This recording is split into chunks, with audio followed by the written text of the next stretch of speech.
My name is Burke Hedges, author of the best-selling book, The Parable of the Pipeline. I open my book with a story about Pablo and Bruno, who take two very different paths in their quest for financial independence. What you're about to see is the delightful animated story of their adventure. So, sit back, relax, and enjoy the life-changing lessons in The Parable of the Pipeline.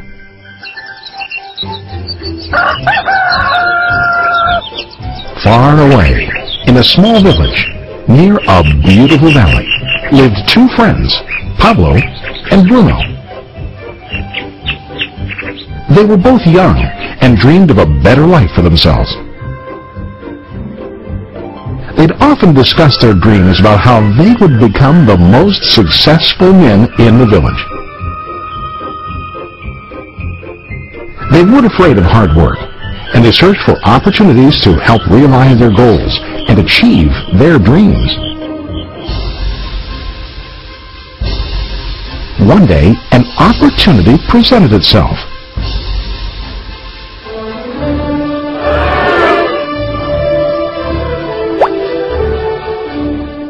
The mayor of the village decided to hire two people to bring water from a spring up, across the valley, back down to the village. They were to be paid based on the amount of water delivered to the village. Bruno and Pablo enthusiastically got to work. Every day, from morning till evening, they carried buckets to and from the spring. They worked hard, carrying water to the village. In the evening, they'd return home with their day's wages.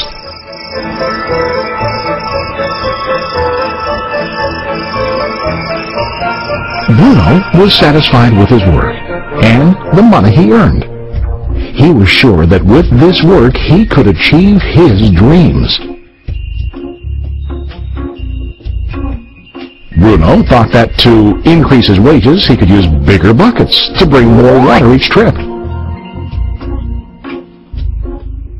He believed with a larger income he would soon be able to buy a cow and the house that he dreamed about.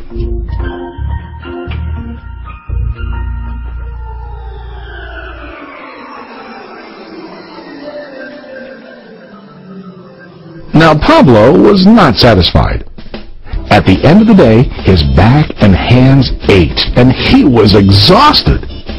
He was looking for an easier way to earn more. One day an idea occurred to Pablo. He imagined building a pipeline to deliver the water from the mountain spring to the village. With this pipeline, he could get more water to the village without carrying buckets back and forth from the spring to the village. Soon, he got very excited about his idea and began to plan. Pablo, of course, shared his idea with his friend Bruno and asked him to join with him to work on and help build the pipeline. Bruno thought the idea was crazy. All Bruno could think about was what his money could buy today and how to get it quicker. He thought that building a pipeline would slow him down and delay him in achieving his goals. Instead, Bruno got bigger buckets and went more often back and forth, fetching water. He was sure that with this method, he could make more money. Pablo decided to build the pipeline on his own. He understood that it would not be easy to build, and it would take time to complete the pipeline. Pablo knew that it could take several years to finish, but he set his mind on his goal. Every day he worked and carried water like before. And during his spare time, he worked hard to dig in the rocky soil and build his pipeline. In the first month, there was little to show for his work.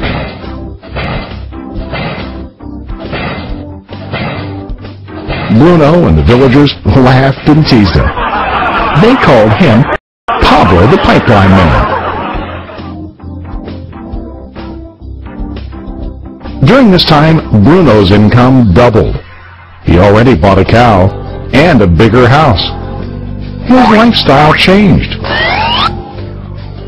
He now spent time after work in the bar, enjoying his hard-earned wages from delivering water.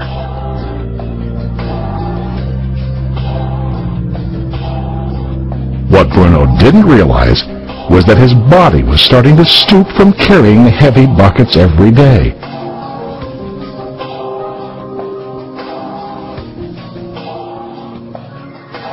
His face looked worn and his body tired. Soon, he began to carry less and less water due to the wear and tear on his body.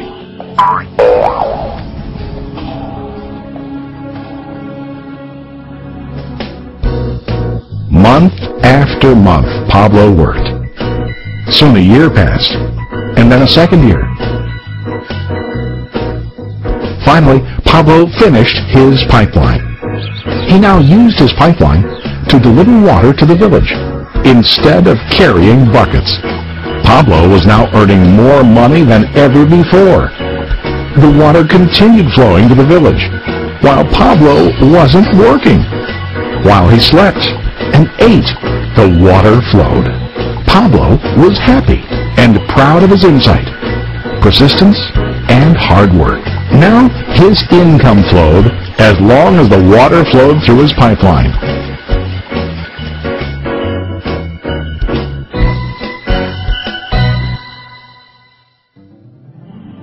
The story of Bruno and Pablo is a reflection of life. Their jobs symbolize what most people do to earn money. Bruno gets his money using buckets. He goes back and forth, carrying his buckets from the spring to the village in exchange for money. To increase his income, he either has to go more frequently to the spring or to use larger buckets. It's common in real life to increase our income by working harder. For example, working overtime or getting a second job. We also increase the size of our buckets by accepting a higher paying position, which often includes spending more time on the job. Most of us exchange time for money like Bruno. We know that every person has only 24 hours in the day and that it's not possible to use all our time to work.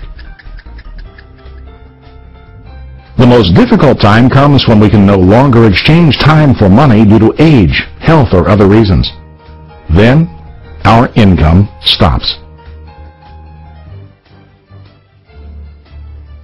Now let's review what Pablo did. Very wisely, Pablo did not exchange all of his time for a limited income, but he used some of his time to build a pipeline. He knew that the pipeline would bring ongoing income as long as the water flowed.